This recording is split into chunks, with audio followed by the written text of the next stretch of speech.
Tell him, McCluskey. Tell him what time it is. Little Hen says it's time to rock and roll.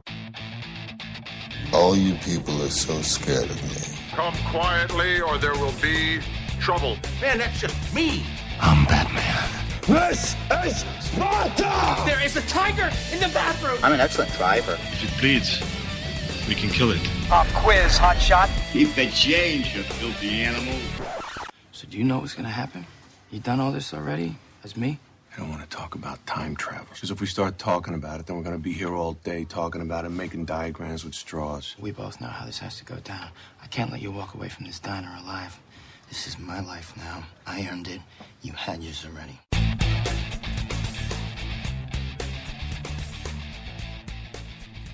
Hello and welcome to this week's Monday Movie Show. On a Tuesday this week again, we're moving around things again. It is the Tuesday, the 13th of October 2015, so we're coming up near the end of the year already. Got a few selections, I think, what will be in our top 10 films of the year. Some of them may be coming up in this week's show. I'm Andrew. And I'm a very, very quiet Stuart. Yeah, have to speak up. Sorry. I think that's we are probably the first time somebody's actually said to me, "You have to speak up." Yeah, will you shut the up? Yeah, we are having a bit of a technical issue this evening with Stuart's microphone, in that it doesn't really want to work as loud as it should. It is like 5-year-old. So what do you expect? Some dependence on technology. 5-year-old. Yeah. So it's almost as old as this show. Yeah, pretty much. Actually, in that case, I think I've had it longer than that. Then. Yeah. I used to use this to play Minecraft with and what have you. So I'm guessing around about 6 years. Okay. Moving on though. If you're listening to us live, you can let us know, give us some feedback on how we're sounding. If we are sounding okay, I'm going to be trying to hopefully adjust that if necessary. But if not, then you're stuck with us the way we are now for the next hour and a half or so, during which time we're going to go through and have a look at some movie news, look at the top 10s, and also look at these new releases. British drama based on true events with Suffragettes. We've got a very dark thriller with Sicario. Another sort of thriller, but more drama with it, with Regression, and then sort of like fun kind of drama, based on real events with The Walk, and then really strange pseudo-documentary, The Nightmare. Yep, and then of course going into DVD and Blu-ray and home releases section with these new releases. Leigh Whannell crops up for the first time, acting and directorial debut with Insidious Chapter 3. Then Dwayne "The Rock" Johnson goes up against the ultimate earthquake in San Andreas. Leigh Whannell crops up for a second time in writing duties and acting in Cooties. We then have the fifth. People probably didn't even predict this would ever happen, with Tremors 5, Bloodlines, and Milla Jovovich goes on the run in thriller Survivor. Yep, but of course, as usual, we've got some movie news. I don't have any because of the fact of that it's been an interesting weekend for me the last couple of days. I've been away, so I've been busy, which means I haven't had time to do things like news and such, and be able to get the show done for a Monday night. So that's why we're on Tuesday. You have some news though, hopefully. Yeah, it's a good job I'm here. Yes. In other words. Yeah, we'll kick things off, because if I don't start off with this piece of news, even though I've written it last, they'll kill us. But friends of the show Following the Nerd, or Mark from Following the Nerd, stumbled upon a bit of a piece of exclusive news. And if you look across the internet and see other places report on it, they actually mention Following the Nerd in the story. So, ooh. Yeah, I know. It's Star Wars related as well. So good friends of the show Following the Nerd have revealed the running time for The Force Awakens. The movie will clock in at 136 minutes and will be a 12A. I mean, it's kind of a foregone conclusion that movies nowadays are going for the 12A, unless they're something really, really violent or anything. You know, the 12A rating is the most coveted one that they are looking for, because it's the one that lets them have the most they can get away with in a film and still have it open so that anyone can basically go and see it and obviously get the biggest sales on the tickets. Yeah, it's like you said, it's easier for them to do that. There are movies that use the 12A to the best of their ability, so push the boundaries of of the 12 year, and one film we will actually be reviewing a little bit later on does that. It gets very close, right to the edge of a 12 year. So we'll see. J.J. Abrams seems very comfortable in the 12 year category. He seems to know how to handle it really well. Though saying that, surprisingly, one of the films this week and one of the films next week we're covering, big films, are PGs. I just genuinely thought, I actually thought found that surprising when I was seeing it's The Walk. When I was seeing The Walk, it was a PG, and I was like, oh, actually, it's a PG. I was thinking, how long has it been since I actually saw a PG at the cinema? And it's been quite a while. Yeah, considering you actually see a bottom in The Walk, and so there is a bottom in a PG, and it's not a minion bottom neither. So, well, you see, and you have the same thing in The Martian, but The Martian was a 12. Yeah, and so the film I was alluding to is Suffragette, but we'll get onto that a little bit later on because that majorly pushes the 12-year boundaries. So we'll get onto that after movie news. Continuing on with news, in an interview with Digital Spy, George Miller has revealed that Charlize Theron's Furiosa will not be in the next film, Mad Max: The Wasteland. He said she's not in the Mad Max sequel story, but in one of the stories there's an interaction between Max and Furiosa. I can't see her really more than that. I'm just more excited to hear that they are definitely trying to go ahead with these, and he's definitely trying to see if he can get these made, because I really, really loved Mad Max Fury Road. I had so much fun with it, and it's been an amazing ride, and I don't want the ride to end yet. Yeah, I think it's sort of like Miller's Baby. It's a series that he wants to stick with, and he's got ideas for a couple of more films, and so well done to him for actually just staying with the series. Because directors can get burnout when it comes to series of movies. They might get a bit bored of just keep on repeating themselves, but if you watch the Mad Max films, even though they're set in wastelands, they don't seem to ever repeat themselves. They always seem to have their own different flavour to them. Yeah, so, even as well, the fact of that he's possibly been... There's nothing been confirmed, but there's been rumours saying that he's been possibly considered for doing a Man of Steel 2 film, and he said he's not interested, or he's not doing anything, whether or not there's been contact made or not, but he said he's not interested in that. He wants to do Mad Max, so he wants to stick with this. There was contact with him regarding Man of Steel 2, but he rebuffed it. He just says, no, I'm not interested in doing that. And my guess is it was probably the waiting time to do Man of Steel 2, because the fact that you've got Batman vs Superman coming out next year, so obviously shooting for that Man of Steel 2 would not have started until the end of 2016. He'll have probably suggested enough ideas for Mad Max: The Wasteland already, and he'll want to concentrate on that. Because look how long it took for Fury Road to come out from the ideas. Yeah, it was a very delayed and troubled shooting. Because of things where it was being filmed in, was it Romania? Something I can't remember now what it was. Yeah, somewhere in the sort of the east, because of the desert. It's surprising, isn't it, to hear that a film that went through a troubled production didn't turn out bad. Yeah, well, it's a bad omen, that, isn't it? Yeah, and it turned out really amazing. Yeah, more news. Vin Diesel has told IO9 that Disturbia and Eagle Eye director DJ Caruso will be directing Triple X3. The actor has also revealed that he's not sure what he'll be doing first, Triple X3 or Fast and Furious 8, as now that has a director in the form of F. Gary Gray. I'm not sure how. I said about this before. I think he's a good director. I just don't know that he's right for this. Yeah, which this Triple X3 or F. Gary Gray for Fast 8? F. Gary Gray. Sorry, I don't think. I like. There's a film of his he did years ago called The Negotiator, and it was a film with Samuel L. Jackson and Kevin Spacey, and it was a very small film, small release. It didn't do a massive thing, but it has kind of become a cult following film. A lot of people know of it. A lot of people you mention it to them, they're like, what? And then they'll look at it and they'll see it and they tend to enjoy it. And I really, really like it. And it's a film that was kind of just not treated well. But he's done stuff since then which has been okay, but I've never really loved anything he's done as much as that. And it's just a little bit, for me, I love the Fast and Furious franchise. I don't want to see it turn into a film franchise where a director does it that is a director that I personally just don't think he's up to it. I don't think he's a bad director. I think he's a great director.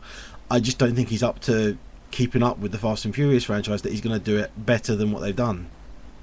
Yeah, we'll see what happens with it. Sylvester Stallone has revealed that Expendables 4 will be out in 2017, and that he has approached both Pierce Brosnan and Hulk Hogan. This I was surprised about after the complete debacle of the third one, and then the whole thing of it being leaked online and being a bit of a flop at the box office because of, well, I don't think it was because of that. I think it's because of the fact that they went PG-13 and people were, I don't want to see a PG-13 Expendables. I want to see a hard, violent action film, like there was in the other two, and so people didn't get it. Yeah, it didn't flop as much as a lot of films have flopped this year. Case in point, Pan, for example, at the US box office, $150 million budget, $15 million in its opening weekend. Yeah, good. That's a flop. We'll be reviewing that on next week's show. I'm actually kind of curious. I'm just going to have a look just now and see what the total box office was that it took. I mean, keep going with the next one, I'll tell you. A couple of more bits of news is the sequel to Kingsman will start shooting in April 2016, despite lead actor Taron Egerton also having Robin Hood Origins to film. That has now been pushed back until shooting on Kingsman finishes. Yeah, it's. I mean, the thing is, I don't have a problem with this because we've had enough Robin Hood stories. Personally, we need a bit of a break from Robin Hood films. Give us something else. Yeah, an origin story of Robin Hood with Taron Egerton in it. He said, obviously, with him having the success that he has had in Kingsman and previous other films, Testament of Youth as well was the first film I actually saw him in. He was really good in Testament of Youth, and he's just been in the previous film Legend as well. Very British-centric movies. I was just thinking, obviously, Robin Hood is very British in tone because it's a British myth. Yeah, and also obviously Kingsman is British also. I wonder when he will get the call of Hollywood and properly go over to Hollywood and do a Hollywood blockbuster. It's probably going to happen sometime. Just looking at the Expendables 3, the total gross it took in America was 39,300,000 odd. Worldwide though, it took just over 206. So it didn't do as badly as it could have, but it definitely should have done a lot better than that, especially in America. On sort of like the precipice of being a flop. Very close to the edge. It's probably sold for millions to some TV network channel or something, and that's where they've gone, we've made money, let's do it. Because there was talk, I think, at one point of doing an Expendables TV series or something, wasn't there? That's still going ahead. Ugh, God. It's going the way of the Transporter films. Yeah, and the female version of it as well. That's supposedly going ahead. So. Oh dear. And final piece of news, not so much news, but more of a guy who's mourning too much now. Daniel Craig has revealed that he's done with playing James Bond. As a matter of fact, he did turn around and says he'd rather slit his wrists than play a Bond again. However, he does have one more film left on his contract. I thought he'd been signed on for 2 more or something. No, that was completely rebuffed the next day. It was rumoured that he was eager to do 3 more James Bond movies, but then he came out the next day and said he'd rather slit his wrists than do another James Bond film. But however, he does have one more film in his contract. Okay, things maybe not too great and everything going okay behind the scenes of Spectre. Where, poor Daniel Craig. I've actually got a piece of news here I've just been looking at and found. They're doing another remake. Oh. Yeah. Why am I not surprised? Remakes galore. It's going to be a remake of John Carpenter's Escape from New York still. So they've still been trying to... The one they've been trying to get done for ages. They were trying it at one point to get Gerard Butler involved in it. There's nothing been confirmed for definite yet, but the thing is that what they've confirmed, what's been announced, is that they've got someone writing it. It's the writer of the TV series Luther, Neil Cross, who's been hired to write the script. So they're back to writing stage of the scripting, and they haven't even started casting or acting. It sounds like they've decided they are going to go ahead with it. They're going to try and make it sorted out, but it seems like the half-assed attempt they had before, they've given up on completely, and they're starting new. Yeah, I think if you get asked the question, name a film that isn't being remade is not getting the remake treatment? I think that's going to be really hard to answer now. Don't say anything because they'll find one then. Yeah, I do not dare to see the first film that crops into my head, because if this movie that I'm thinking of gets the remake treatment, I am quitting films forever. Okay. So what is it?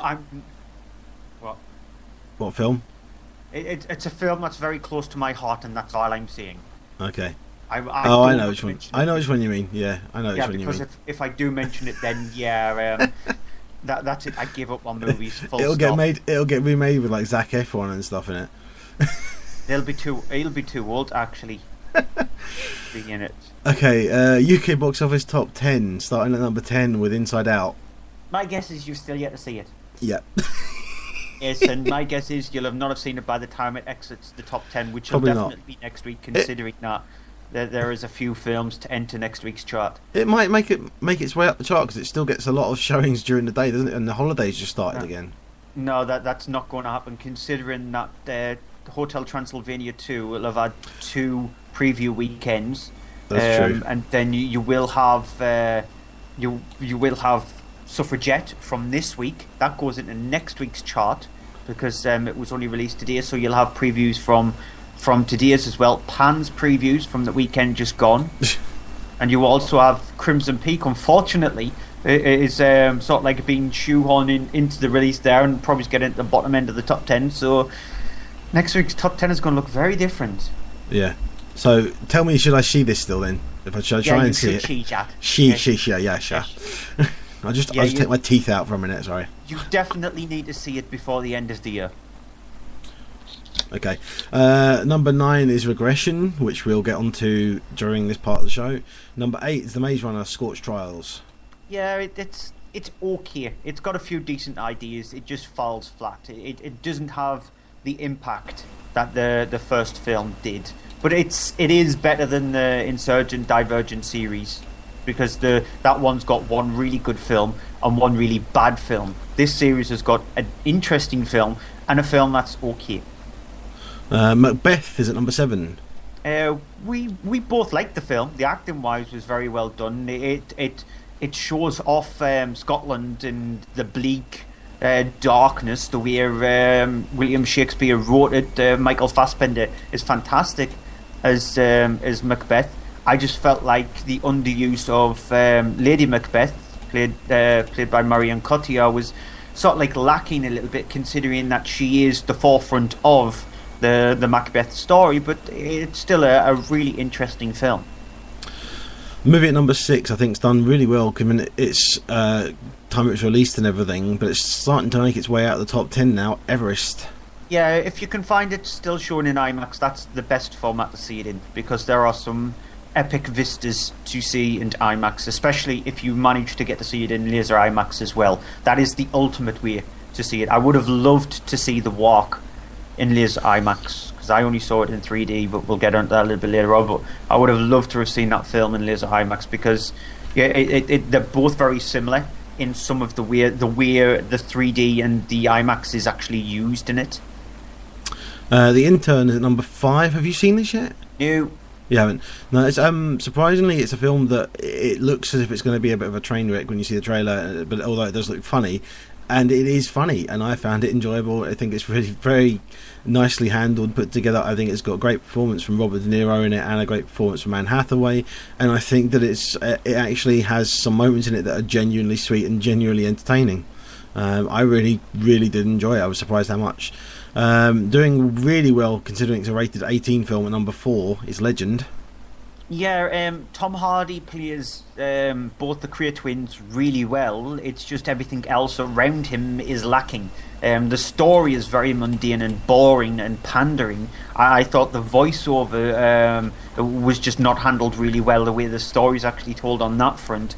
The only part of the subcast in a way which sort of like stood out a little bit was Taron Egerton's character, and apart from that, it was just lacking on most levels. Apart from Tom Hardy, he alleviates the film from being very mediocre and boring to slightly better. But it still made me... It's on for like 2 hours and 20 minutes, and it still bored me near to the end. I couldn't wait for it to finish. We'll get to numbers 3 and 2, which are new entries, with The Walk at 3 and Sicario at 2, because we're doing those in this week's show. Which means that the number one third week, I can't remember which week it is now. Second, The Martian. Yeah, it's Ridley Scott back on form. After a succession of pretty dire movies, to be honest, considering the kind of thing that Ridley Scott managed to do. The Martian is definitely him back on form. It's entertaining. It pushes the boundaries for me when it gets to the humour. I wanted it to tone it down slightly. I just thought it was a bit too over the top, and it was starting to grate on me a little bit. But it never actually pushed me over the edge, so at least that was good. But it's just one man's survival on a barren planet, him being the only person on this planet, and NASA trying to help him back to Earth. And so in a survival story, it's handled really well. It's very American in the way the story's actually told. It has a proper narrative stream throughout it, and you can predict everything that's going to happen to it. But you just watch it and be entertained by it. Okay, so that's the UK box office top 10. We got a lot of films to get through, especially in this half of the show. Normally we only have a few, but we got 5 films. The first of which is it is Suffragette. Now, Suffragette came out in cinemas yesterday in the UK, so it had a Monday release, like one film at the end of the month in the form of Spectre. That will have a Monday release as well, so that show will actually move back to a Tuesday, just so we can do Spectre. But in Suffragette, it is about the suffragette movement. Now, we've seen films, American films, based on the suffragette movement which happened in America, but in this case, this centres around what happened in the UK, and it's directed by Sarah Gavron, and it's not actually told from the point of view of the person who led the suffragette movement, Emmeline Pankhurst, who's just briefly played in the movie by Meryl Streep. What Sarah Gavron has decided to do is she's decided to take one of the very basic characters, the characters who you would normally have in the background of these kind of films, and centre the film on her plight. And so the film's about Maud Watts, who's played by Carey Mulligan. She's got a very normal life in the 1910s, the way it would be for a woman. She has a husband in Ben Whishaw, she has a son, and she goes to work in a factory where she washes and irons clothes, and that's her job. She's been working there since the age of 7, and now she's in her mid-20s, and she's the head of there, and so the film just centres around her. Surrounding it, you've got the suffragette movement, which involved women who wanted the vote, who wanted the right to be able to say and speak their mind. Rather than being treated like a third-class citizen, they wanted to be treated equal to all men. So being able to vote, being able to, like I said, have their voice. And so the film is centred around that, and how Maud actually comes out of her shell and becomes more involved with the movement. Here's a clip.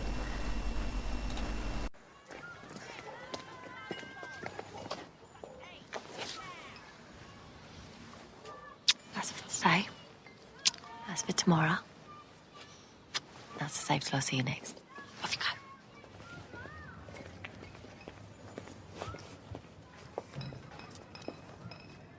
go. George. Outside. Don't take him again, Maud. Let me see him, please. Trust you with him. After what you did to Taylor. What did Taylor do to me, Sonny? For years. George belongs with me. The law says he's mine, Maud.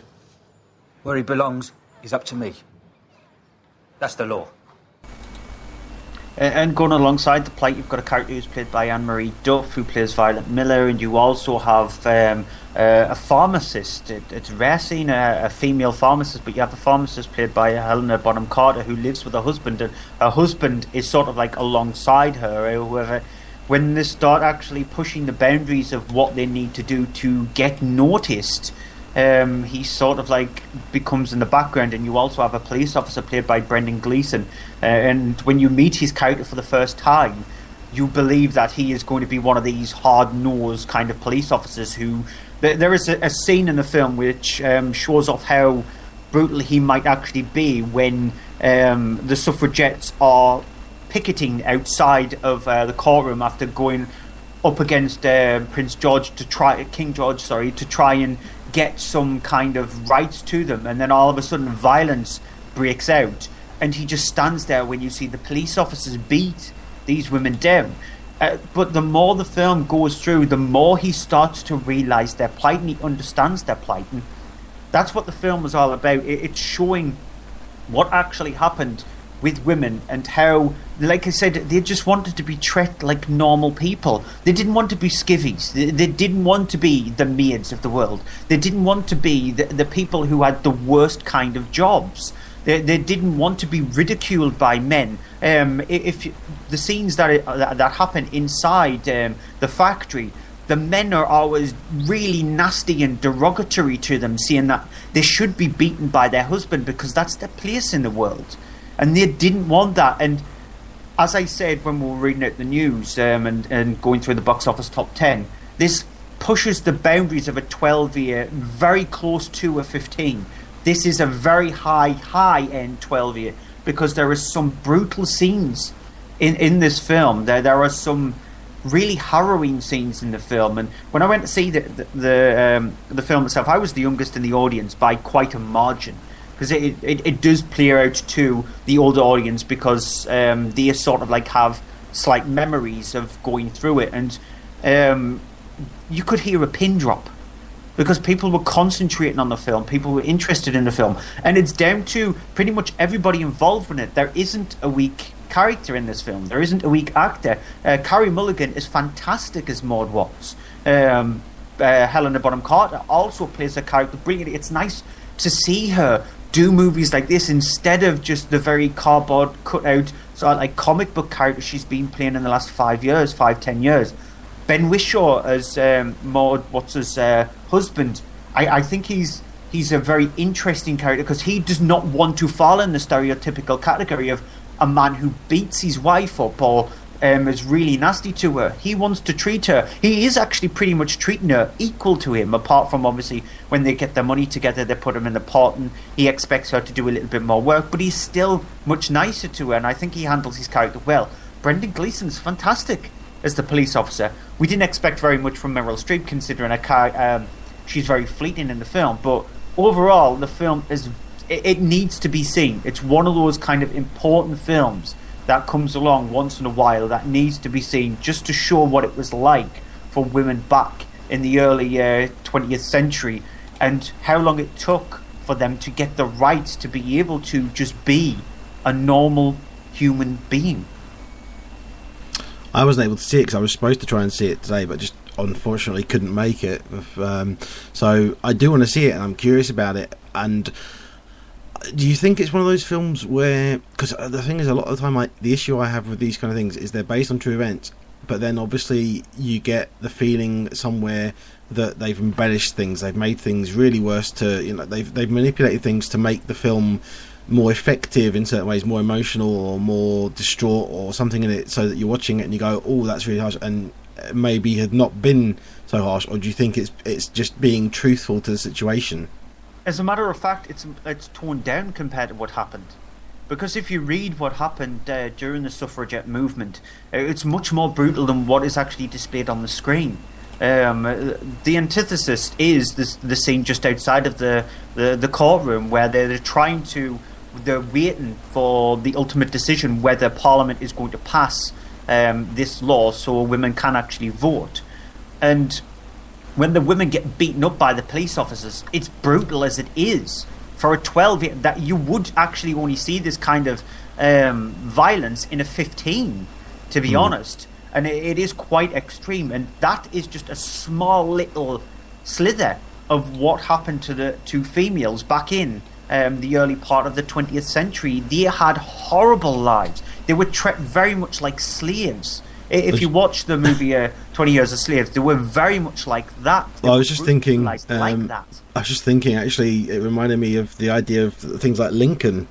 Steven Spielberg's Lincoln, about the whole thing of pushing through the amendment for the slaves to be freed and stuff. So it's a very sort of similar idea. And thing, obviously, in history, there are things that happen, but it's a very similar idea for the film. I'm wondering how similar it may be in tone to that film.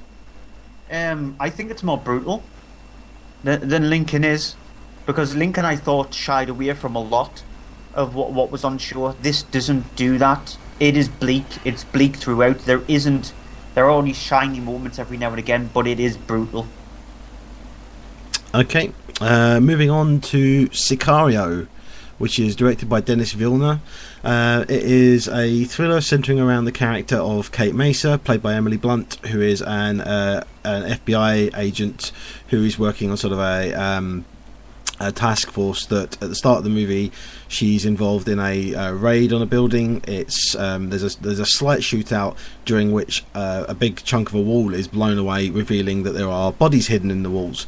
The FBI go and sort of full in, investigate that, find that it's got obviously links to these bodies being left there in relation to drugs, and as a result of this she's brought in on a new task force which is sort of dealing with things and to do with drugs and the whole thing of trafficking and things to do at the border between America and Mexico. She's brought into this new task force being led by Josh Brolin's character, and in amongst all the people there included is a character, a very shady and sort of very quiet and sitting to the back of the room character played by Benicio del Toro. All the while she's sort of not entirely sure what she's doing there, because she's no experience working in sort of a kind of a border situation. She's sort of sent in with them. They go across sort of the border and stuff and look into investigating things because of the fact that there has been this big thing in America where all these bodies have been found and people want answers, and she's been sort of sent in there to be the person who deals between the FBI and this team that is being led by Josh Brolin, who is suspect as to which actual agency he belongs to. We don't have a clip for this, unfortunately, because there were very few clips released, and it's a film that basically the issue I have with it is that the film's clips that have been released are, the reason we couldn't play them is because one has language which is in Mexican, the other has a sequence which is just all shooting, and the thing is that the issue I have with it is that it's a very, very good film. It is Denis Villeneuve, who you and I both love, Prisoners. I still haven't seen Enemy either yet, but you've seen it and you absolutely love that as well. Yeah, I think Enemy is a much more reeled back film from Villeneuve. But yeah, I'll get my thoughts onto it in a moment. Yeah, but the issue I have with Sicario isn't the film itself, but the issue I have with Sicario is the way it's been advertised and the way it's been dealt with. Because anyone who's seen anything for it, and if you've seen the trailer, it's been made to look out like it's a much more of an action thing than it is. It's not an action film; it is a thriller. It does have a couple of action sequences in it that are sort of small bits, but they're very underplayed and they're very intentionally underplayed. They're not overblown. They're very simple setups to show, a simple exchange of gunfire at one point, and that's it. It's a thing. It's the whole thing of the thriller and the mystery and what exactly is going on that Emily Blunt's character has been involved in, and what it's all to do with this character with Benicio del Toro's character. Now, I don't want to go into it any further than that, because there is plotting to it, there is story to it, there's reasons that are there, and there is a story leading up to things happening at the end. And I have to say, I was a little bit disappointed with this because of the fact of that as the movie went on, more and more I knew what was going to happen. I started figuring out, I got the idea of what was going on, I knew what was happening and all, and I found myself disappointed that it was, for me, that predictable. Obviously I watch a lot of films, so I may pick up more than the average person. The one thing that didn't disappoint me is that you have great performances there from Emily Blunt, from Benicio del Toro, from Josh Brolin, even though he's in a smaller role. You have other characters in there. You have Victor Garber pops up in a small role as well at one point. John Berthel pops up in a role which is one that I saw coming a mile away, and it's perfectly handled with them. But the thing that is good with Denis Villeneuve, what he did with Prisoners that I especially loved, is he knows how to build tension in a scene just from simple shots, and the way that he loves a long shot. He loves to keep the camera rolling on scenes that are very, very subtle, not a lot going on, and he manages to bring it so much through the screen with that. You have scenes where the characters are sitting there and they're they're not really talking. It all goes off of a look between them, and I found that stuff really well done. He really composes the shots and composes the film together in such a way that it is a tense thriller. There's not a lot of payoff for the tension in some scenes, but it gives you an idea and a sense all the way through it of what it's like actually being an FBI agent going into Mexico and dealing with drug stuff, and the cartels and the threat of that, and the constant pressure of that, that the character is feeling all the way through it. So I loved the feel of the film more than I loved the film itself, and more than I enjoyed the film itself. I thought it was very well done. I thought it was very well handled, but I did find that I thought that the story and the writing was a very predictable at times, and fairly disappointingly predictable at times. I don't think it's as great as a lot of people are making it out to be. I was surprised after I saw it and then heard some of the reviews and some of the comments that were made, saying I don't think it's better than Prisoners. I think Prisoners is a better film, technically and performancely and story-wise as well. But this is definitely a good follow-up to it. I think it's worth seeing if you like Denis Villeneuve. If you like what he's done so far, I think you're going to be pleased with this. It's a slow burner film though, so anyone going into it expecting the action thing that the trailer's been advertising is going to be disappointed. Yeah, when it comes to the look of the film, that has to go down to Roger Deakins. His cinematography is he's a fantastic cinematographer anyway. He's worked on a lot of films, everything from Skyfall to In Time to Doubt to No Country for Old Men to Jarhead. So I mean, though, if I can explain that, well, I mean, I think of like the composition of the shots and the editing of it. You know, he has some shots there are some shots in this film that are a single take that is a minute and a half long, of just these characters there and not much said between them, and it's just the way that he keeps them in the screen, it holds the attention. That's what I mean. The prime example is right at the start. As soon as the movie opens, you've got a really long, expansive shot where you just see in the background a car moving up to this house. And so the way the camera actually fixates on the screen, that happens throughout the film. His cinematography is fantastic. I agree with you on the fact that this isn't Denis Villeneuve's best film. It's not. I actually would put it third, to be honest, because I would put both Prisoners and Enemy very close together, because Enemy is wrought with tension in it. This one, it does have the tension there, but like you said, you can signpost the characters, you can predict where it's going to flow. It doesn't have, even though it tries to be a lot like Zero Dark 30 in the way that plays itself out, it tries to be like that, and I don't think it never succeeds to become like that film. It doesn't pull the wool over your eyes as well as, I don't know about Enemy, but as well as Prisoners does. Yeah, because I when I was watching the film, I was thinking to myself, out of all the characters that's on display, it seems to me that Josh Brolin's one is the most despicable one. Because with all this stuff that's happening around with the Mexican cartel and the shootings, he just seems to be the one who's the most stoic. He doesn't have any emotions. He seems to be wanting to be the one to crack jokes and make something humorous out of it, rather than take things very seriously. Whereas if you look at Benicio del Toro, he's there to do a job. His whole point of his character is there to do a job, and that's all he ever fixates on. He never alleviates from that. And then you've got Emily Blunt's character, who you know that her character is going to build up to it, and she is going to be the one to say, stop what you're doing. She is going to be the one to jump into the middle of things to say, that's wrong, you should be doing it this way. And so the characters, like you said, I agree with you on how predictable they are. It's like we're saying, it's not a bad film, because it's not. It's a very good film. But a lot of critics are making this out to be an outstanding movie, and so I'm in complete agreement with you. I agree with the fact that it is a really good film, not an outstanding film. Yeah.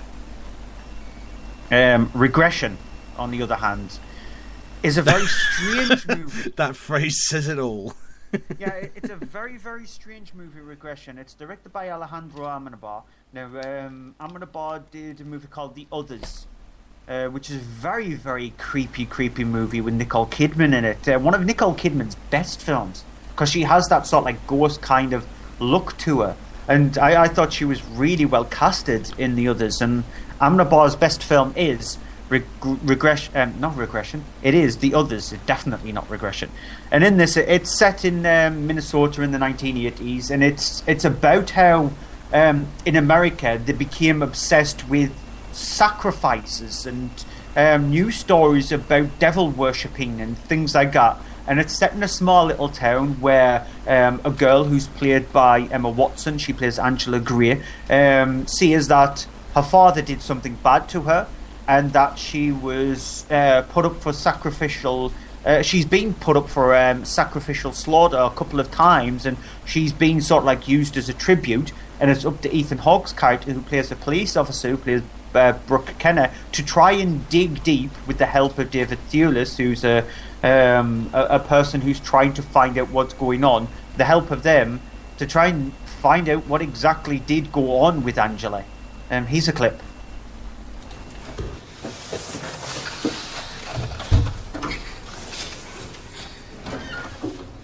Listen, the doctor just wants to inspect your mark. What's wrong? I mean, would you prefer if it was a female? It's not that. What is it? Tell me, what is it? If I show it to you, they'll kill me.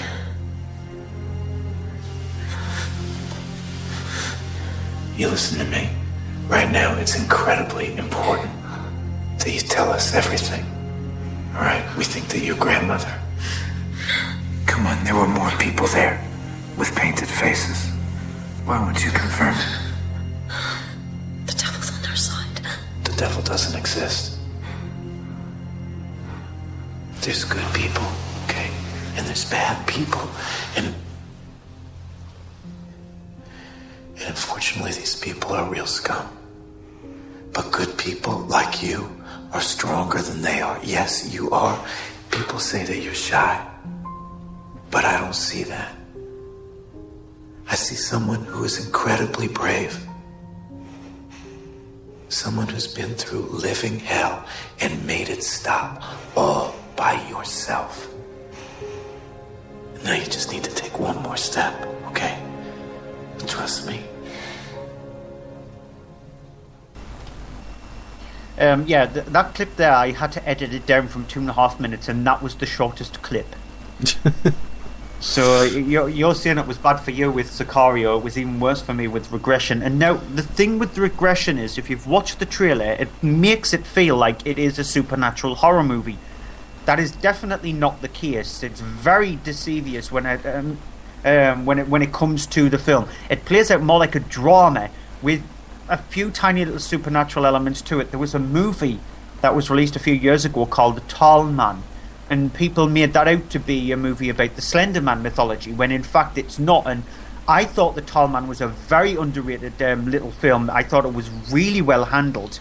But unfortunately with Regression, because the way the director actually plays the film, he tries to twist and turn it and tries to lead you down false alleyways and stuff like that, and feels, not all the time, because there are times when he actually manages to succeed by adding elements of tension to the film, especially when he goes into dream sequences and showing the way the sacrifices are actually done. I think they're handled quite well. It's just the rest of the film is very mumbly. Because you heard Ethan Hawke throughout the movie, and he very rarely goes away from the I'm going to help you, I am really going to help you kind of voice. And you're just thinking to yourself, will you just speak up a little bit more so I can hear what you're saying? And so it's not a successful film, Regression. It is a deceivious film. It should have been much better than what it played out to be. And so I just say, leave it alone. Watch Alejandro Amenabar's best film, The Others. Just leave Regression alone. It's not going to steer in the top 10 very long at all. Okay, moving on to The Walk, which is directed by Robert Zemeckis. It's based on the true story of the elements that, if you've seen the documentary, and I haven't seen it admittedly, but I know of it, and I knew it for quite a while, I just never got around to it, Man on the Wire, which is the true story of Philippe Petit, who is a tightrope walker. During the 1970s, he put a wire across between the two towers of New York City and walked across them. It's not sort of a spoiler thing or anything. If you've seen the trailer, you know that's what it's all about. You have in the film Joseph Gordon-Levitt playing Philippe, and you have the whole thing of the film is centering around him and him telling his story of him sort of looking at trying to find this way that he can do this, because it starts off showing him very early as a young child being completely sort of blown away and taken in by seeing a tightrope walker at the circus. He then grew up all the while learning this trade, learning to do this, and then when he got to a certain age, saw in a newspaper article in Paris, he saw this picture of the two towers, and the whole thing of the details of the height of them being they were still being built at that time. So of course he decides he's going to go to New York and do this and put a wire across them and walk across them. The only problem is his teacher, played by Sir Ben Kingsley, is, well, not exactly enamoured by this idea. Here's a clip. If I do the work with a safety line, it becomes meaningless. Would you work with a safety line?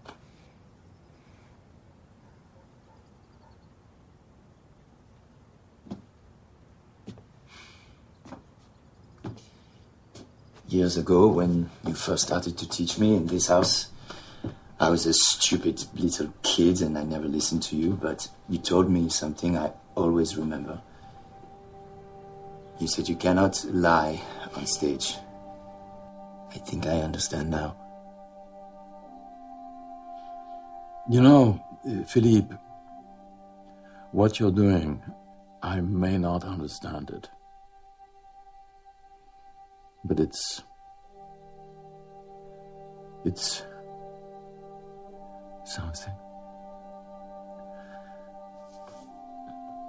something beautiful. So the thing of it is, it's an odd one to try and break it down into a particular genre, because it plays out very much like a heist film. In the whole thing of, you know, a heist breaking into place and stealing something and then breaking out, but it's got obviously the whole thing of them setting up, coming up with ideas, working out how to do it. He starts recruiting friends and a team and people. He meets this woman played by, I forget her name, but from 100 Foot Journey, and he brings her into it, and then there's other people and such, and it's got this little bit of this charming humour story about that happening. And then the sort of the last hour, sort of hour in the middle is about sort of the whole thing of getting in there, planning it and everything, all that happening. And then you have the whole big scene of it, the whole big spectacle of walking out on the tightrope. Now, there are people who are out there who have issues on 3D, think it's really good, think it's really bad, aren't bothered. I am a person who really loves 3D, but I understand when there are films that need it and there are films that don't use it, and there's films that could have, you know, obviously taken advantage of it and didn't bother. This is a film that does it in 3D, and I saw it in the IMAX version in 3D, and it is a film that the 3D, it's not necessary, obviously you can watch it without it, but it does add something to it. You do get that slight sense of vertigo at certain points. Certain shots in particular are very cleverly done and very well done, and not only that, they're held. You get this whole thing. The problem with 3D some people have is that it cuts too often and your eyes struggle with it, and that's why it's painful to watch for some people. This actually takes the time to watch. You get sort of as a shot as he walks out onto the rope, you have a shot over his shoulder from far back, and you're looking down and you can see the ground, and it is far off in the distance, and you get that feel from it. It's effective in that regard. The thing that I really surprised about, and I don't know if it's just me, I said this the other day about me, I don't know if I'm getting sentimental or not, but it is a film that made me feel very sentimental about the two towers themselves. And it's a weird thing, but it kind of felt like a sort of a love story between Philippe Petit and the two towers. It's kind of this was his thing that he had to do. He felt nothing but wanting to do this for years, for a long time, and trying to work it out and doing it, and the whole thing of it going forward and doing it, and it really, really got to me. It really, really hit me, and I got so immersed in it, so enjoyed it, that right at the very end of the film, I have to admit, I welled up a little bit. I found myself, I was kind of surprised at it, but I was genuinely impressed with it. And the only thing I can put this down to is Robert Zemeckis. He has this way of hitting people right in the feels without even, it's not manipulative. It's not at any point does it kind of start playing the music and you think, oh, this is the sad bit, the violins come in. It doesn't have any of that kind of thing. It's just very heartfelt and genuine, and it's striking everything right. It's just what Robert Zemeckis does, and he's done it again with this.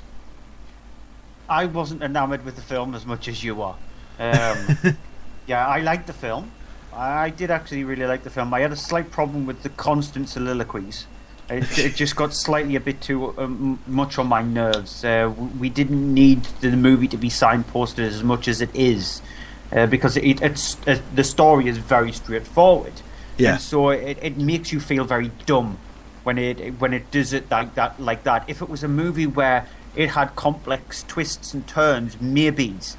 But or do it maybe once or twice, maybe 3 times maximum. But it takes you out of the film when the more he does it, especially considering that he's doing it on top of the Statue of Liberty as well.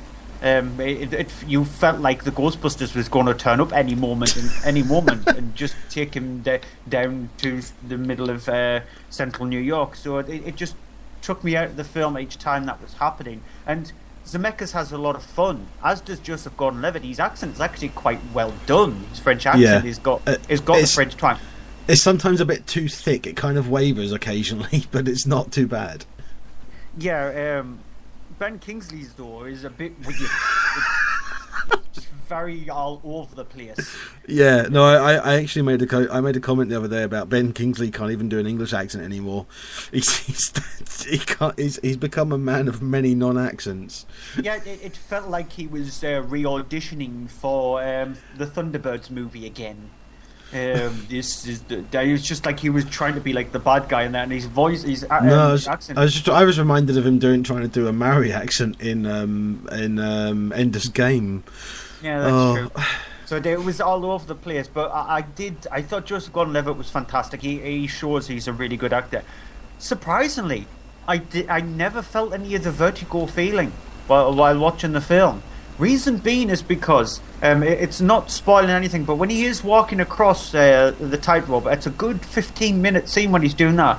But he does it more than once. No, but at the very start, you do get used to it as it goes on. But at the very start shot, I mean, it's a shot that's in the trailer, which is a disappointing thing. If you saw the trailer in 3D, you have a sense of it already. But for me, that shot, because I did see it on it wasn't actually an IMAX, but it was an IMAX screen shot, because it's a weird thing. They have this super screen thing, which isn't IMAX, but it shows the IMAX version.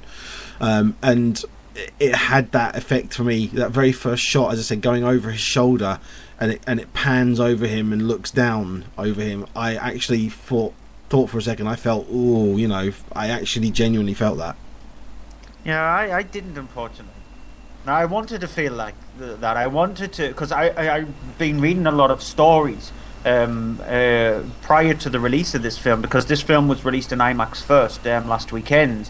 And I was reading a few stories about how a lot of people were actually collapsing or walking out or felt like that. And I just wanted to get a tiny little glimmer of that, and I never ever got it. I never felt that. So I was wondering if I would actually have the cojones to do anything close to that. Like walk to the top of the highest building and then just look out.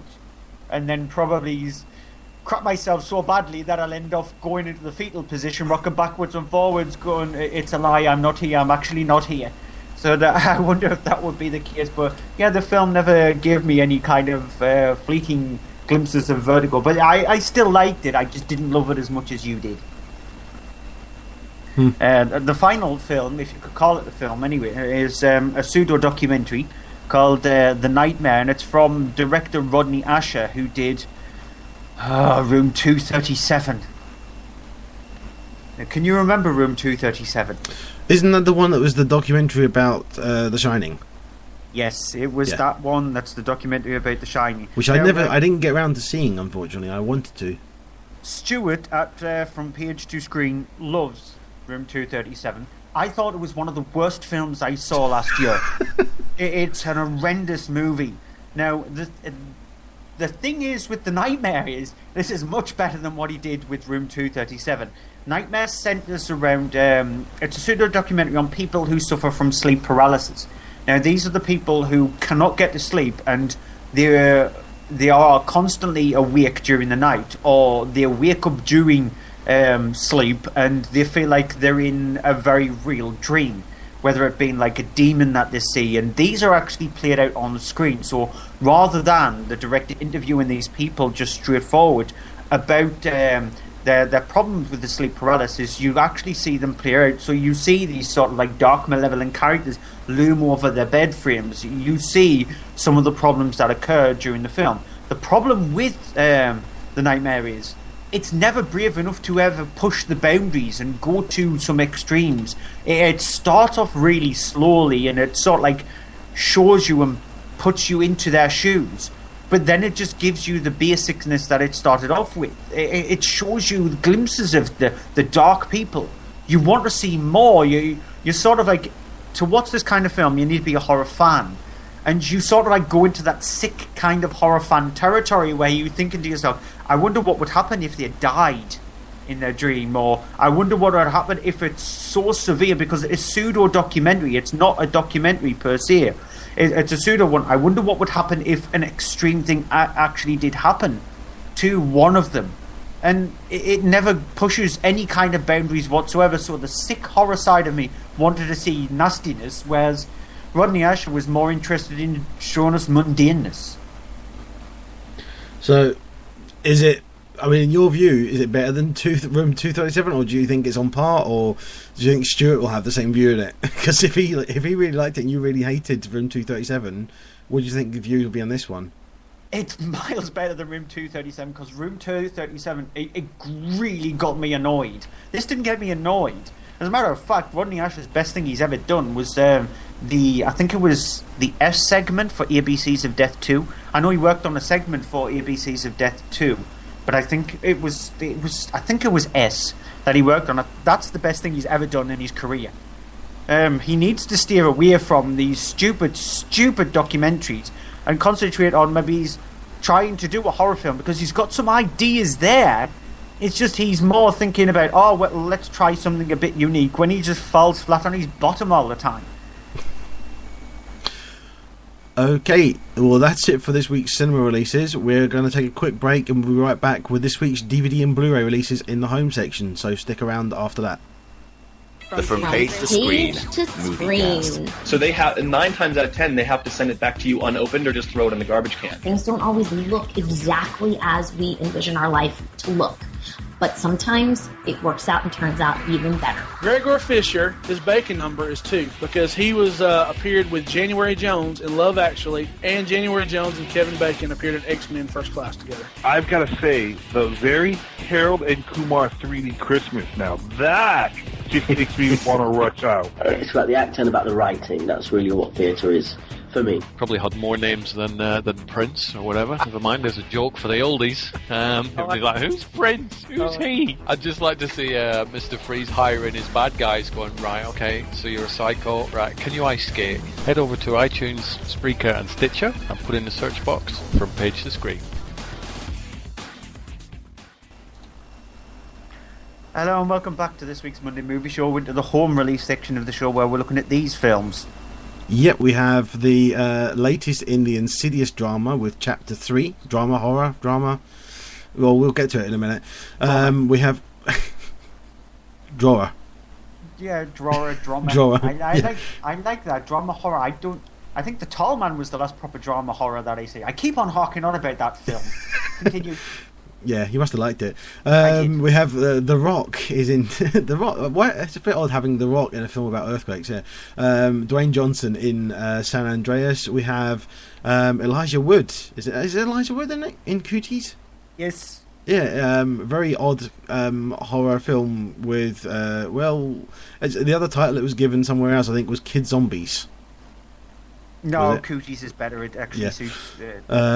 We have a new addition to the Tremors series with Tremor 5, Bloodlines, and also then a film with Pierce Brosnan and Milla Jovovich in Survivor. Yeah, and on top of that, we have our TV movie of the week. I've only got one this week. I have two. But the thing is, because we'll have to sort of confirm it and everything, but the chances are the show next week may be on a Sunday night. Both of my movies are on a Sunday night. In that case, you should switch your movie to one that's on a Saturday night on BBC Two. Just while I'm actually going...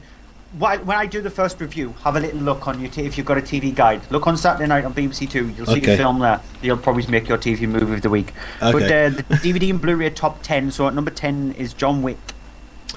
Which I really like. I didn't really like it the first time around, I have to admit. First time I saw it, I actually I was very horrible to it, I have to admit. But I saw it again, and it won me over because of the fact of that it is an indie film. It's a small film which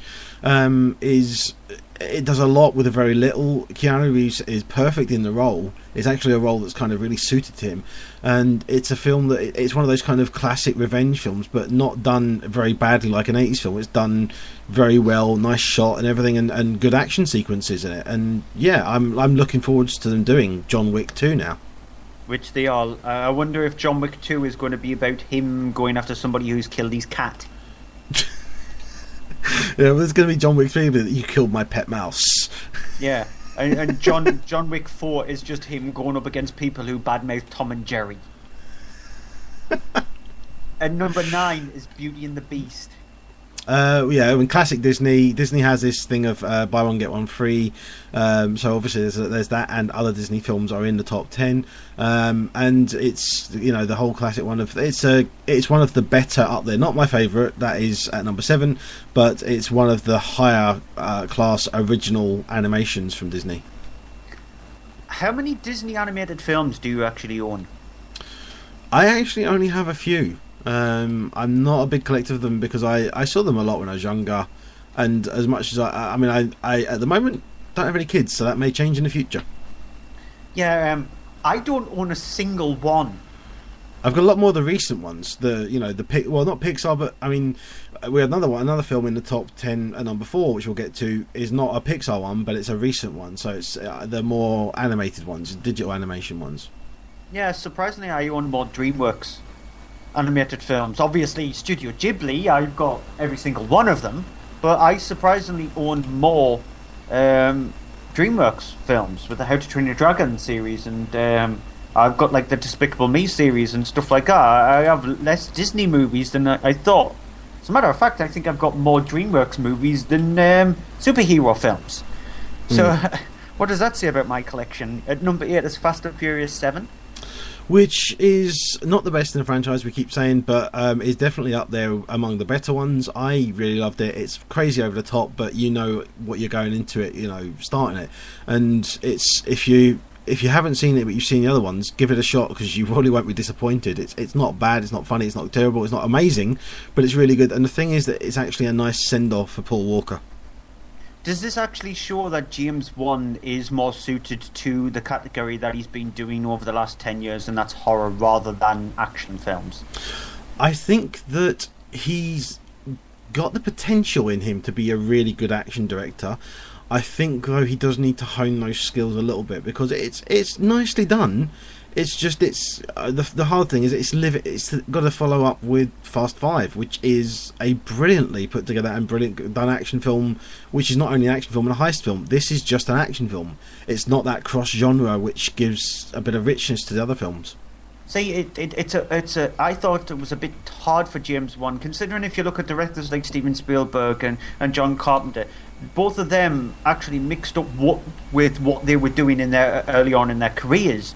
Steven Spielberg started off with Duel, which is sort of like a horror in a way, but he did mix it up with children's films, everything from like E.T., and he was involved with things like the Indiana Jones series and all that kind of stuff. And John Carpenter, he did things like Escape from L.A. and also The Thing, and even though he had his foot in horror, he did attempt to do action films. The thing with James Wan, the way I look at him, is because he's done so many horror movies, everything from... You can classify the first Saw film as a horror in a way, even though I don't think it is that. But if you look at his other movies, Dead Silence and movies like that, it's very much in the guise of a horror film. So I think it might be a bit too hard for him to try and attempt to do something like an action film, even though he had a good stab at it. And Fast and Furious 7 is a good stepping block for him.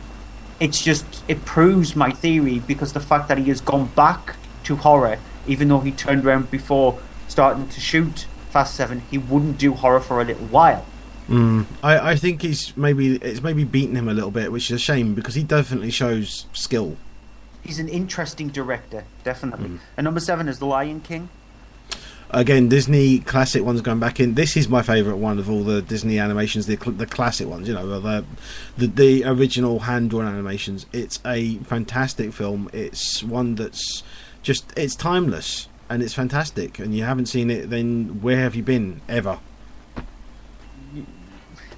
Will I agree with you? It's really difficult, because I love Beauty and the Beast. Because it's not Studio Ghibli. No, I love Disney. I used to constantly get onto my parents to take me to see the latest Disney film as a kid in the cinemas. Even though I was obsessed with horror, I loved sort of like being a child, watching kids' films like The Lion King, like Beauty and the Beast, stuff like that. I used to love Christmas, when they used to show things like Cinderella and all those kind of films. I loved that stuff. And so if you look back at Disney's catalogue, it's really difficult. I've got a soft spot for Fantasia. As a kid, I don't know what captivated me about Fantasia, but I've got a soft spot for Fantasia. But Lion King is definitely up there with some of the best film, one of the best films ever made, never mind animated. Yeah. And number 6 is last week's number 1, Spooks the Greater Good. Yeah, dropping down quite a bit, but I think it's because it would have got a big boost from people. Anyone who was kind of going to get it after the TV series, who really wanted to see it, will have got it last week, so that's why it's dropped down. But that's not to say it's bad things. It's not. It's actually a good follow-up to the series. It's worthy seeing if you like the film, if you like the series and you want to see the film. It works better, definitely, on DVD and Blu-ray than it does in the cinema, but it's still a good film. Yeah, it's not bad, and that's coming from a person who's never seen a single episode of Spooks. Which, incidentally, the entire series, I think all 10 series of it, are on Netflix. 10 seasons? It's only got sort of 6 episodes to 10 episodes each season, so because it's a BBC show, so. I can barely get through a season that's got like 8 episodes in it. When I was watching the first episode of American Horror Story Hotel, I barely got through that. The only thing that I've stuck with that isn't the Great British Bake Off or The Hunted, which is a fantastic program on Channel 4, is Rick and Morty. I'm addicted to Rick and Morty, and that's it. And so there's no way I'm going to be going back over the Spooks catalogue and watching any episodes from that, to be honest. At number 5 is Pitch Perfect 2. I still haven't seen this yet. Yeah, it's Akabad. Akabad or Akapoor? No, or Akaterrible? Acapulco. No, it's Akabad. It's also something that rhymes with Aka. I just leave it there. Okay. The third one is definitely coming out as well. It's rumoured to be out in 2017, which is annoying. Yeah. And I wouldn't be surprised if they turn this into a TV series, very much like Glee, because you can sense there's a TV series in here somewhere, and so it's annoying. Number 4 is Big Hero 6. This is one of the ones I was saying that I own because I own Disney ones. This isn't Pixar, it's Disney animation. I really liked it, really enjoyed it, had fun with it. It's a film which it knows what it's doing, and it does have this whole thing of throwing in a kind of superhero angle, but I thought it was really well done, and it's beautifully animated as well. The animation is really good in it.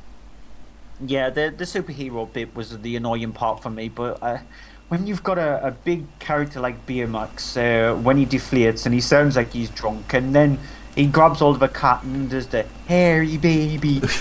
I love Baymax. Baymax is awesome. Number 3 is Avengers Age of Ultron. Which is, I think, I'm surprised at the number of people who are really disappointed with it, who hate it, or have really bad things to say about it, because it's not the same as the first one. It's not going to be the height of the first one. It's just going to be more of the same, business as usual. And that's what I was expecting with it. That's what I found with it. So I think people are going into it with far too many expectations of it being better than the first one, which it's never going to be. Yeah, it's truthful. Joss Whedon, I think he was a bit... you could see that he was a bit tired. He struggled, with it. Yeah, he definitely did struggle with it. Number 2 is a new entry for Tomorrowland, A World Beyond. Which I'm kind of disappointed that it's not gone in at the top spot, except for the fact of what is at the top spot.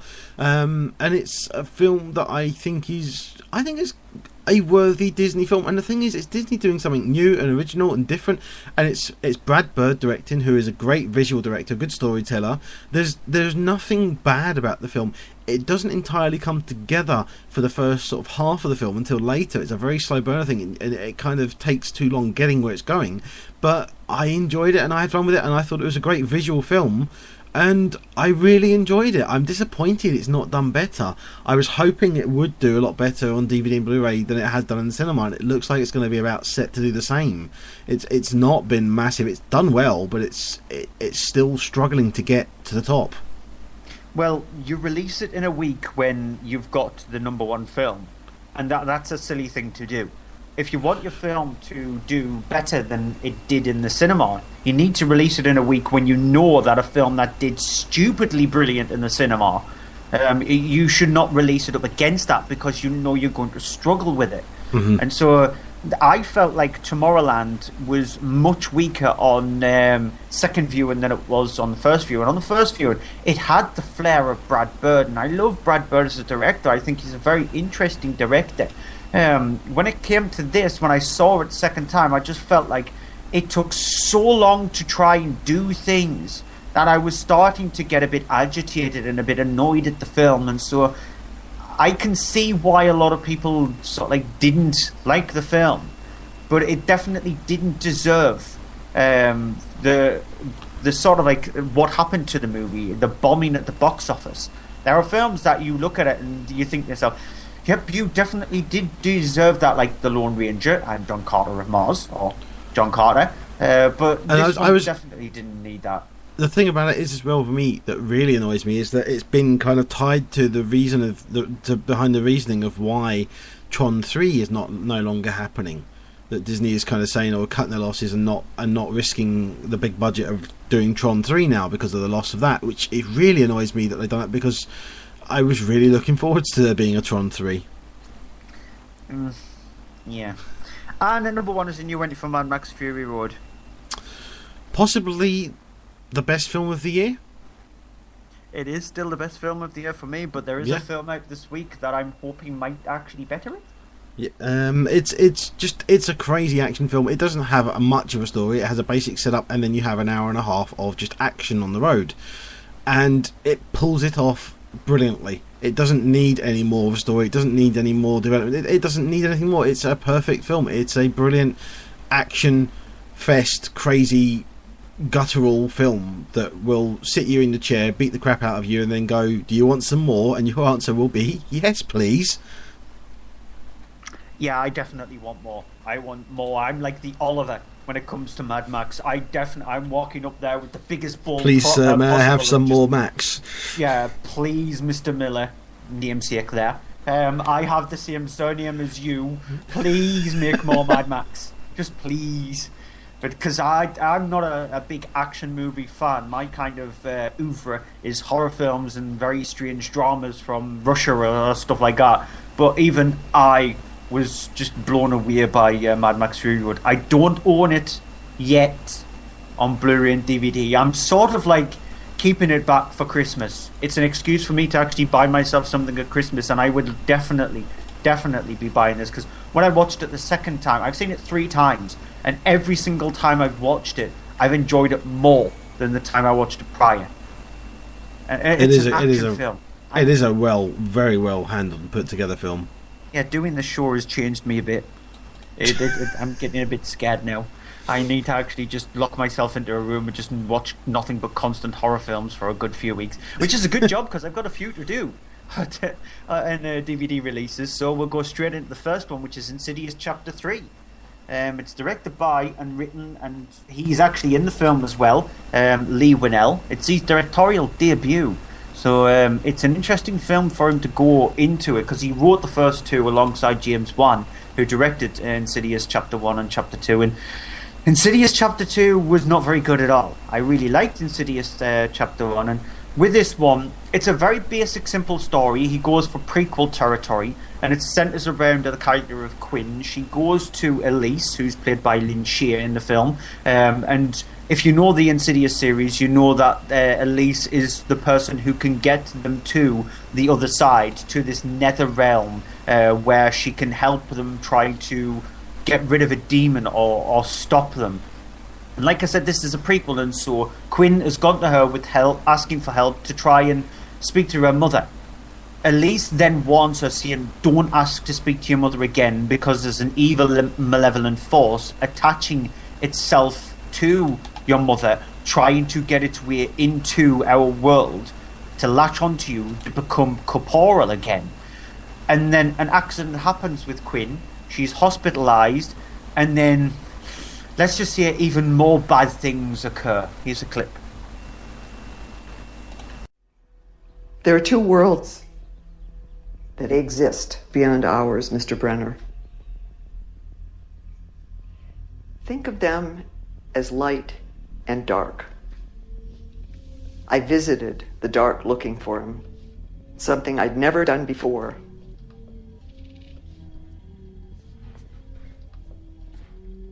Something we living people are not supposed to do. But someone followed me back. A woman. An entity driven by evil. Ever since then, whenever I use my ability, this woman, I could hear her in my head screaming over and over that she's going to kill me. And so the film is all about Elise getting the help from Lee Winnell's character who plays Specs and Angus Sampson's character who plays Tucker to try and rescue Quinn, get her back into normal reality. Now, like I said, Insidious Chapter 2 was not a good film. I watched it for a second time and liked it slightly better than what I did the first viewing. Considering Insidious Chapter 1, the first one, is actually really good. Despite the Darth Maul-esque character, which I quite liked. It was an interesting way to show of what the devil is without sort of like going into any kind of copyright territory. I thought it was really well done. What Lee Winnell has done here is actually surpassed the first one. Now, when I went to see this in the cinema, I came out and thought, this is actually a really good film. It's not as good as the first one, but I really liked it. I've seen it the second time, and I like this even more. Because he doesn't go completely over the top with the blankness of what this netherworld looks like. He actually adds to it. He gives it life, and so he gives it an area where it needs to be explored. Because the way it's actually done in the first two movies is when they do enter this realm, it's blank. They're apart from a few little bits and bobs. In the third one, it's an exact carbon copy of where they are. However, it's very much Silent Hill-esque. You've got the good side, the light side of it, and then you've got the dark side of it. I think he handles that really well. To tell a prequel story as well, which is really interesting. Again, I think he handles that really well. He gets the best out of each one of the actors on board. Dermot Mulroney, who plays the father of Quinn in the movie, he has a couple of cheesy dialogue lines, but you expect that in a horror. Seeing how Lynn Shear's character Elise sort of like met up with her, the thing that's been latching onto her throughout the series, was very well implemented into the movie. Because she's got a turmoil. You sense that through the first two films. There is something wrong with her character, and finding out what that is, well done to Lee Winnell for doing it. So I really liked Insidious Chapter 3, and it's rare that a series gets better the more it goes on, taken out too slightly. But this is a series where once I finished watching it, I was thinking to myself, I wouldn't mind seeing a fourth chapter. I want to see what he would do next, Winnell. And so, yeah, it's a good film. Okay, on to San Andreas, which is directed by Brad Peyton. It is a disaster movie around the whole thing of the San Andreas fault in California, and the whole thing of if there is eventually, supposedly there will be at some point, but a big earthquake there which would cause such devastation and disaster as happens in the film. is centering around the character of Ray, played by Dwayne Johnson, The Rock, and he is a rescue recovery person who works and flies a helicopter and is one of these rescue helicopter pilots, and things not going the best for him in his life. He is the coming up with a divorced father. His daughter Blake, played by Alexandra Daddario, lives with her mother Emma, played by Carla Gugino. You have their sort of family unit is all split apart, but then of course there is this whole thing going on with earthquakes happening, first of all with some in Nevada, in particular with some happening around the character of Lawrence, played by Paul Giamatti, who is a seismologist, is working on a predictive system to be able to predict future earthquakes, and he's there with one of his colleagues on the Hoover Dam when it gets hit by an earthquake. Here's a clip even. Lawrence, it's incredible. This is the third mini quake since we've been here. And the magnetic pulse rate has increased before each one of them. That was a 2.2. Our model's predictive. Right, man, finally. Yep, we sure did.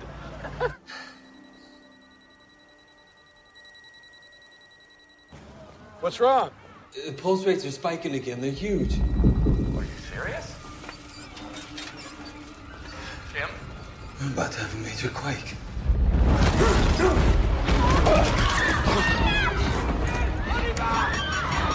It jumped to a 7.1! Jesus, Kim, get the hell out of there!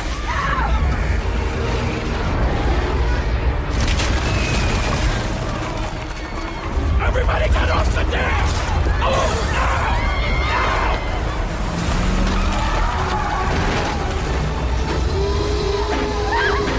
Go, go! Everybody off! Hurry up! Stay behind the barriers! So as you can hear in that, there's a whole lot of craziness going on and people running and screaming, and that's what you kind of get in these disaster movies. It's a film that, I mean, the only thing that's kind of missing from it is the name Roland Emmerich, as director. Or producing it or something. I mean, he has nothing to do with this, but it's right down his alley. You have these typical things, the stereotypical characters and such of that happening. You have the boyfriend of Carla Gugino's character who is not up to much. You have the people from out of town that the daughter meets and end up befriending and helping and such, and it's very, very much just ticking all the boxes kind of thing. The one disaster then it leads to another and another and things. And the thing is, it's not a bad film. It's just very average. It doesn't really bring anything new to it. And I say it again, it's not a bad film. It's not boring. It actually, it's just very literally. You could sit there going, tick that box, tick that box, tick that box. It doesn't have any imagination. It doesn't really do anything special. This brings absolutely nothing new to it. There are 2 shots in the film that I was like, okay, I like that shot. I like what's done there. One is someone falling through a building and the camera follows them as they fall floor after floor after floor, and it's a very nicely done shot. The other is a shot of where you see that the tectonic plate has definitely shifted, and there's a big gap between where a road starts and where it continues on the other side of a big crack in the ground, and it's the land has shifted in height and everything. And I was kind of like, oh, I like that. But the rest of the film, I was like, yep, okay, that's happening. Yep, okay. I wasn't surprised by any of it. I wasn't impressed by any of it. It's just mundanely, as I say, tick the box filmmaking. No, it's a bad film. It's not bad. It's not bad. I mean, the effects are decent in it. They're not brilliant, but they're better than the average ones. It's just, as I say, it's average. I wasn't bored, but it wasn't. At no point did my pulse raise or anything. It's a bad film. It's one of those kind of films where it's just everything that happens in the movie. It's just brilliantly placed there. He's a pilot, and all of a sudden he comes across an airfield where it's abandoned, that's not being struck by any of the earthquakes that happen, with planes that work brilliantly. He manages to get into a car which manages to drive him where he needs to go with no problems whatsoever. He coincidentally comes across a boat which he's able to actually use to try and rescue his daughter. All of this kind of stuff is like God going, yep, I know I'm causing earthquakes here, but guess what? You can have this, and this, and this, and this, and I'll place it in the exact same spot where you really need it. It's just boring. The film itself is not interesting at all. You definitely expect Roland Emmerich to pop up and go, "What the hell are you doing to the genre which I lovingly actually create and make it?" You expect him to just do that, and I didn't like it. I thought it was terrible. And I like cheesy kind of disaster films. I grew up on things like even though The Tower in Inferno is not like a cheesy film, it's probably one of the most serious disaster films. But I grew up on those kind of films, the Airport 77 kind of movies and all that stuff. And so it's sort of like up my alley in a way. I do like a disaster film that you don't need to use your brain whatsoever. But even my brain just didn't want to use its brain. Okay. Yeah. And so on to Cooties, then. It's directed by Jonathan Millett and Carrie Manoni. And it's a very simple story. Think The Faculty, mixed with Detention, throw in some zombies, children as well, and you pretty much have Cooties. It centers on Elijah Wood's character who plays Clint. He's asked to be a substitute teacher in a school. He's writing a book, which this clip will actually tell you about now. Wow, good for you. That's so exciting. Thanks. What's it about? Oh, well, it's a horror novel. It's about a guy who buys a boat, but the boat turns out to be possessed. Like Christine. I'm sorry? Christine, Stephen King. Guy buys a car and it's possessed. But this is about a boat. So it's like Speed 2. Starring Sandra Bullock, yes, of course, and Keanu Reeves? Jason Patrick! Right. I am the biggest Jason Patrick Jason fan. Patrick? Oh, Lost Boys! They're not lost. Keeper! They're vampires. They got lost. All right, let's roll. So the teachers are locked inside the school. You've got bloodthirsty children zombies outside of the school. It's up to the teachers to try and survive and rid the world of these nasty kids. Now, adding kids as a bad guy in a film, as the bad guys in a film, is a really hard thing to do. You need to actually play it two ways. There is a film called The Children, which is directed by British director Thomas Shankland, and I thought that film was really good, but very brutal, and it was played more serious. And then you need to actually go to the other extremes, which is Cooties. You need to play with laughs. And in this film, there is plenty of giggles. There is plenty of gore. There is a load of gore. Lots of children get blown up and killed and maimed and mutated, but the kids get their own back as well by biting necks out of people and ripping them apart. Yet you have Hurley from Lost who's stoned inside of a van and thinking that all of this is just a dream, and you have the humorous interactions between the school teachers there. You heard Rainn Wilson in that clip there. You've got Lee Winnell's character who plays a teacher who's a bit stupid, let's just say. And so I thought the film was entertaining. That's all it aims to be. It never aims to be anything more than something that entertains you. And so if you like a good comedy horror film, you'll find a good amount of horror in this. You'll find a good amount of comedy in this. It never uses resorts to the lowest common denominator, like the fart jokes and things like that. It never does that, which well done for it to do that. And you can tell it's written by somebody who knows the genre, which is Lee Winnell. He wrote the film, and so yeah, I liked it. I thought it was enjoyable. It passed the 90 minutes really nicely for me.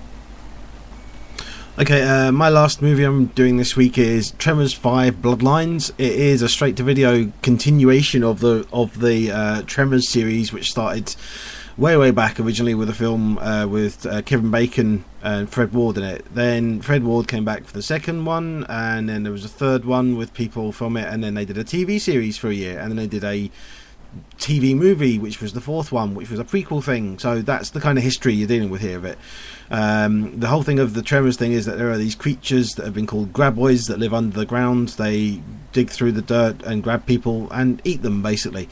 It's a franchise which has kind of somewhat evolved as have the creatures in it, and this one takes the thing of that you have the character who's been in fact all of the films and the TV series, with the main one, Burt Gummer, who is a sort of survivalist gun enthusiast, played by Michael Gross, who is basically the staple of the franchise now. He's returning. It's the films all in the TV series previously were all set in Nevada.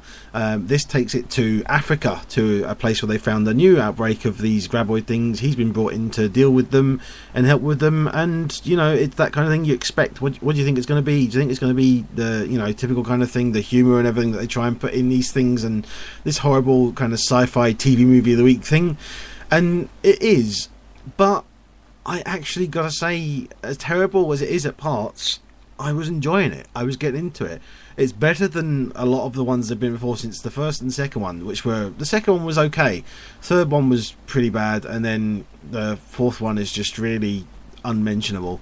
But this one was actually not bad, and the thing is that it's got some of once the creatures show up, they're actually quite freaky, scary, violent, graphic. The effects for them look really good, and there's some really good tension sequences and done, and it's got this kind of mixed in sick humour that there is from the other films.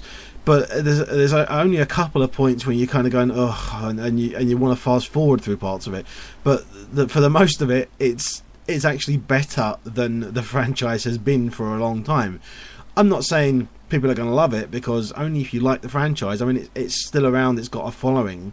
They'll probably love it. They'll probably find it's actually better than they expect. But anyone else who's seen the first film and wants something that's like the first film again, you're not going to get it in this. But anyone who likes the franchise, you won't be disappointed.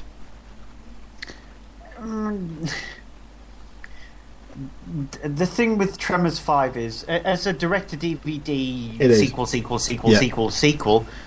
it's not bad. The problem is, it's called Tremors, and I wanted more of the Tremors. Yeah. You only ever get little glimpses of it, and then when you get to Africa, there is a couple of scenes where you do see a lot of them. Like, it talks about the farters, which are able to propel itself using flaming gas, yet you only briefly see them. Well, wasn't it ass blasters? Yeah, I call them farters because they look more like farters anyway. But yeah, it's just that's sort of like alluded on. You get to see one or two scenes with them, and then you know that there's this super tremor, this big, huge, massive tremor, and again you only briefly get to see it. And the designs of them are actually really well done, and as CGI goes, they're not bad. It would have been nice for them to go back to the old like 90s film, the one with Kevin Bacon in it, and go more practical effects rather than CGI, but it would have probably cost them too much money to do it practical. But, I mean, it's kind of, for a change, it feels like they've actually tried to up the game instead of just making more of the same rubbish. Yeah, but you know there's something wrong with the film when you get Jamie Kennedy to be in it. So I don't have a problem with him. I mean, he's not brilliant, but it's the kind of typical thing you get in these kind of films, you know? Yeah, no. He's not good in anything that he does. Remember, he did star in the sequel to The Mask. He was also in the Hungover Games as well. Did they what? The spoof of the Hunger Games. Please don't say that you've watched it. I was made to by my other half. Kat, me and you are going to definitely have to have words. Final film of the night, Survivor, directed by James McTeague. Now, this is a director which you definitely know from films like V for Vendetta and things like that. And so you liked James McTeague. Well, you liked V for Vendetta, didn't you? I did like V for Vendetta very much. And then he did Ninja Assassin, and that's an awful film. And then he sort of like just Snorvest. For a film to be called Ninja anything, Ninja and Assassin in the title kind of implies that there will be ninjaing and assassinating, and no. There's more CGI-ing. Oh. And then you had The Raven, which was not a bad film about Edgar Allan Poe. With only John that it Cusack. Wasn't really Edgar Allan Poe, kind of. Yeah, he got the Edgar Allan Poe kind of feel down to him, but it's still, compared to Ninja Assassin, the Raven was awesome. It was poetry in motion compared to Ninja Assassin. And now he's decided to go over to do I can't even speak this week. He's now gone and decided to do a thriller in the form of Survivor. It stars Mila Jovovich, who plays Kate Abbott, and she works for the State Department. And when she's actually State Department, that she's now in London, and she's charged with stopping terrorists from getting into the US, and so she's sort of like in the line of fire with anything that happens. However, she gets framed for something, and she needs to go on the run from Pierce Brosnan's character, and she needs to be stopped by the government, who's headed up by Frances de la Torre and Angela Bassett, and then you've got Dylan McDermott thrown into the pot to, just as a little bit of good luck there. And we don't have a clip because the film is rubbish. It is really bad. It's just awful. Straight to the point. Yeah, it's just really badly paced. It's really badly acted. It's really badly implemented. When it tries to go for tension, it fails and falls flat on its head. When it tries to go for some kind of plot, some kind of relevance, it just fails. And so it's a movie that bombed at the UK box office because it was only shown in one screen because one cinema felt really sorry for it. And now it's a movie that should have gone direct to DVD, but even then, DVD stockists are going to look at it and go, yep, Mila Jovovich is in this. The only thing she's ever decently done in her entire career is either Joan of Arc or the first Resident Evil film. Let's throw this in the bargain bucket straight away. It's a real shame for Pierce Brosnan more than anything. Pierce Brosnan is an actor who's never been able to get anything decent done with his career since he was James Bond. And so he might as well have just stayed in Dante's Peak and gone down with a volcano, to be honest. For me, the shame is Angela Bassett and Frances de la Torre. They're the two shames for me, because Angela Bassett is much better than what she does in this. And Frances de la Torre is a British actress who's loved by people who watch television in the 70s and 80s in the UK. And so she's loved for that. It's an awful film. You look at McTeague, who did do V for Vendetta, which I didn't think it was a brilliant film. I admired it for some of the stuff to it, and then do an awful car crash movie of Ninja Assassin, then sort of bring it back with The Raven, and then decide to blow his career by putting a shotgun below its neck and just exploding in a huge, massive, gaping hole with Survivor. And now he's directing a couple of episodes of Sense8. Yeah, I look forward to that. I mean, it's because of the fact that James McTeague is sort of connected with the Wachowskis, so, and Sense8 is their baby.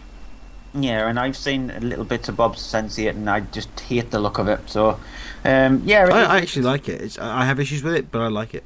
It's an awful film, Survivor. Avoid it. Oh, Sense8, sorry, yeah, not Survivor. Yeah. Yep. That's it for these our new releases of this week. I can finally take a tiny little breather because we've got to have our TV movie of the week now. Yeah, you've got me right. The one that's on Saturday night. I mean, that's going to be my TV movie. So I'm sorry, I'm stealing yours. No, it's not mine. Because I have a different one. Oh, you got okay. Well, other ones I've pointed out. Is your one on Friday night by any chance? Then no. Okay, because on Friday night there is one that's worth checking out because it's the first time that you actually saw Gemma Arterton in a acting role where she was serious, and it was actually a good performance by her.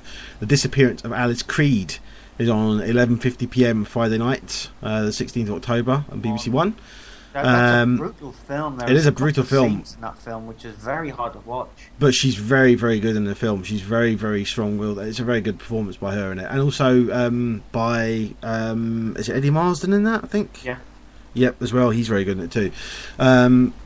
My TV movie of the week is a Saturday film, but I'm not going to say that. Sunday night you have two films on Film 4 and Channel 4. Paul is on at 9 p.m. on Film 4, the Alien movie with Simon Pegg and Seth Rogen doing the voice of Paul the alien. And then on not long after that on Channel 4, 11:05 p.m. is Haywire, which is Steven Soderbergh's kind of grungy kind of throwback to thrillers, which I didn't like so much in cinema, but I thought really worked in DVD and home release. So TV, it'll be really, really good.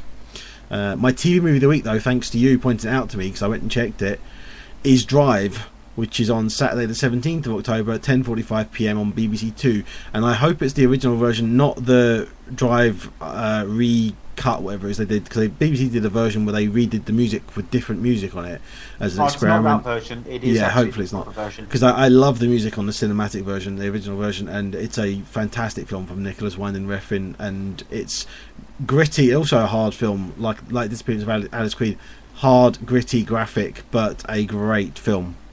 Yeah, that version of Drive was exclusive to BBC Three. and it was only meant to be shown on BBC Three. So it is definitely the proper original version. And my TV movie of the week actually clashes with Drive. So you've got two options. You've either got Drive, which I would have made my TV movie of the week when I was looking through the TV guides, which, like Andrew said, it's on 10:45 on Saturday the 17th. However, my film's on 5-star at 11:05 on Saturday the 17th. The Descent.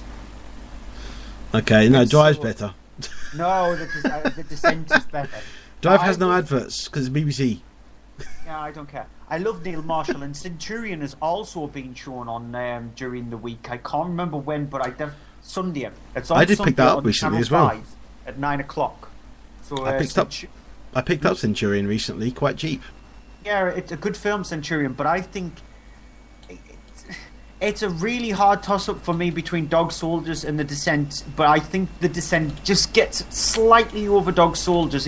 I think I would have to tie them neck and neck, but The Descent is stupidly claustrophobic, and it made me jump a couple of times when I saw the film, and when I've watched it previously, I still jump a couple of times, and I love it. It's really scary, really tense, really gory, and it's brilliant. So yeah, watch The Descent over Drive. And you say watch Drive over the Descent. Yes, I do. and so that's it for this week's show. What's your movie of the week? The Walk. And mine is Suffragette. So Suffragette. And would you think we'd have a week where we both pick dramas over anything? Well, it was a week where it was predominantly dramas anyway. Whereas next week we have a bit of an interesting mixture of films. We'll play you out with a clip of one of those films that is out next week, which we will be back next Sunday around about 8:30 at 9:00 rather than Monday or Tuesday. We're doing it a day early, so you'll get 2 shows within 6 days from us. Yeah, all over the shop. That's a bit scary, isn't it? The only time we ever actually do that is at the end of the year, whereas this year, the way my mind is going on, I think we're going to have about 10 different shows, but we'll work something out then. But yeah, we'll be back on Sunday, around about 8:30 at 9:00 on Spreaker.com. Make sure you check out the website, mondaymovieshow.co.uk. I'll make sure the post is up slightly earlier this week. I have been pushing it back for due reasons, because the fact that I think that they'll closer to the day, that's probably better for the post to go up rather than like 5 days in advance. Make sure you visit us on Facebook, facebook.com/Monday Movie Show, on Twitter @Monday Movie Show. I'm at Cryptic Tadpole, Andrew's at EHDVD. You can email us mondaymoovieshow@yahoo.com. Visit Following the Nerd, because Following the Nerd definitely needs to be a site that you need to visit, as we mentioned with the lead news story that we went with. They are now sort of like becoming a bit big-headed slightly, I would say. Marcus' head is probably growing slightly more so with them being mentioned in lots of publications. So I just have this view of him sitting there and someone pumping it. It's like, shh, shh, shh. Actually, it's gotten so big he needs to let out some air. And now he's probably going to kill me and never let me on a new Following the Nerd show whenever they get around to doing that. But make sure you visit the website, followingthenerd.com, and also from page 2, the number 2 screen.com, which is Stuart's website. He also has got multiple podcasts. He is going back into the podcast realm because he's been on holiday to Mexico. Which is just dawned on me because the fact that I've seen Sicario. Sicario, yeah, perfect timing. I need to ask about what happened to him there and hope that nothing bad did happen to him. And we'll find out. I'll find out anyway when I do the horror show with him on Sunday. But you make sure you check out frontpage2screen.com. And so, like I said, that's it for this week's show. We'll play you out a clip from, I think it's Pan, isn't it? No. It's the other one. Hotel Transylvania 2. Yeah. So it's Hotel Transylvania 2, the other one. Also on next week's show, we'll be looking at Crimson Peak, which I cannot wait for. Yes, and I'll finally be able to get you to shut up about after next week's show. Yeah, it won't going to happen. It probably is not going to happen. I've probably mentioned it every single week, like I need to mention Studio Ghibli, which is twice in this week's show. Ugh. So until Sunday, goodbye. Bye. Twinkle, twinkle, little star, how I Mommy, I'm too old for lullabies. What? That's not how that one goes. This is the way most people sing it. Most people? What's wrong with suffer, suffer, scream in pain, blood is spilling from your brain? Daddy. Come on, you know how I sang it to you. Zombies gnaw you like a plum, piercing cries and you succumb. Suffer, suffer, scream in pain, you will never breathe again. Still works.